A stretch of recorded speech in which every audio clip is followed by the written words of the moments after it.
One of the reasons I'm here, this is my second time to Ukraine, because I think what is happening in eastern Ukraine is terrible. It is not a separatist movement. It is Russian invasion of a sovereign country. And for me, what they're doing when it comes to electronic warfare, we should be doing more, working with Ukraine. The U.S. and the Ukraine should be doing more to counter the electronic warfare of the Russians. Now, what you can expect from Congress, there's only two countries that Congress has passed independent appropriations, that's funds to another country, Israel and Ukraine. In our appropriations, we've allowed up to $50 million for lethal aid.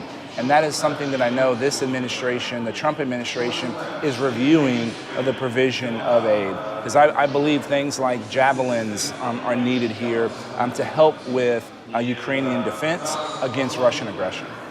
What is the probability that it happened? Because the talks are there on the air for a while. Now there is a kind of new movement from Pentagon. So I think when the Trump administration came in, they had a number of issues to review across the world. And Secretary Mattis, the head of the Department of Defense, has been out here understanding these issues. Our national security advisor, HR McMaster, has been out here. So I think the timeline for a decision on the lethal aid question is soon. I wish I had a more specific number to be able to give you, but I think when you look at what the Trump administration has done when it comes to foreign policy, a little bit more aggressive foreign policy, and folks like HR McMasters and Mattis have made it clear that Russia is one of our #1 threats. You mentioned cyber warfare, and in particular, you used to work for intelligence, for CIA, and when we look to all these reports, it's still we kind of lacking some evidence, and there are always a question that how we can't really prove the Russian involvement to kind of nail it down. Why it's like that? Why there is a failure not really to put the evidence? Otherwise, there are always,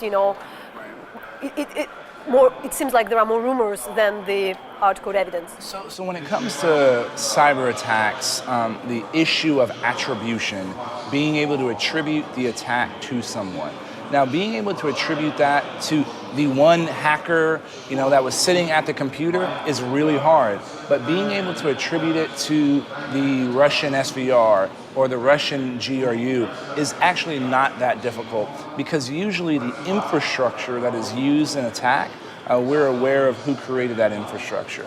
And so when it looks to being able to name a specific kernel in the Russian SVR, that may be difficult, but knowing that it was the Russians, I think it's been very clear on all of these major attacks. And so that's something that we have to continue to press. And one of the problems that we have is, what is a digital act of war? That's not a settled question. And if you look to the UN and they say, if you manipulate somebody's electric grid, that's an act of war. Well, that happened here in Ukraine by the Russians doing a cyber attack on the utility grid. And there was no response from the international community, which to me is unacceptable. We should be establishing what our responses should be to certain types of behavior, right?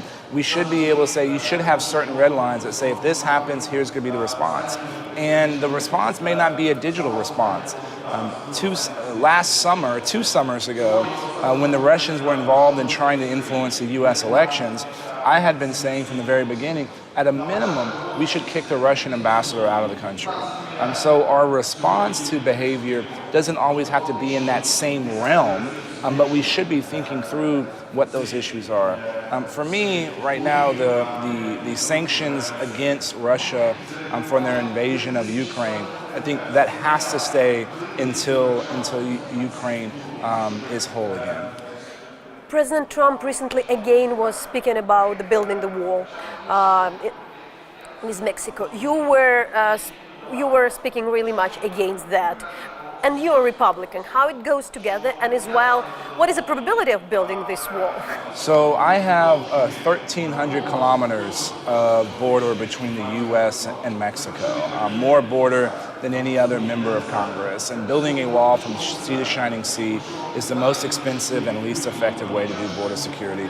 We should be thinking about a smart wall where we can use manpower and technology to determine what is or isn't coming across our border. It's a fraction of the cost of building a concrete structure, and it's more likely to happen. This debate is going to continue through December, and we'll see how it ends up. Do you have support in your party, and how divided is the party? I mean, you're Republican, speaking against some of the policies of the president. This is the great thing about the United States government, is that even though I'm of the same party as the president, I agree when I agree and I disagree when I disagree.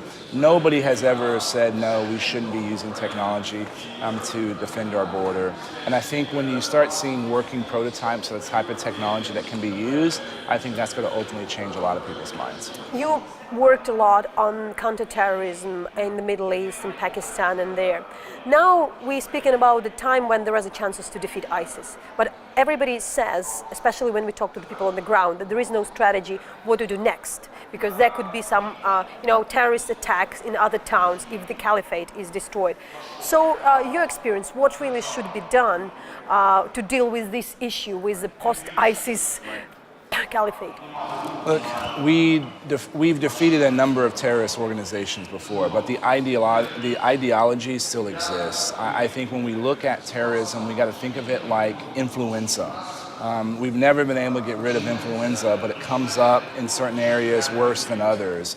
We have to make sure there's political stability in these regions where you see the Islamic extremism grow, but we also have to do a better job of countering Islamic extremism as well.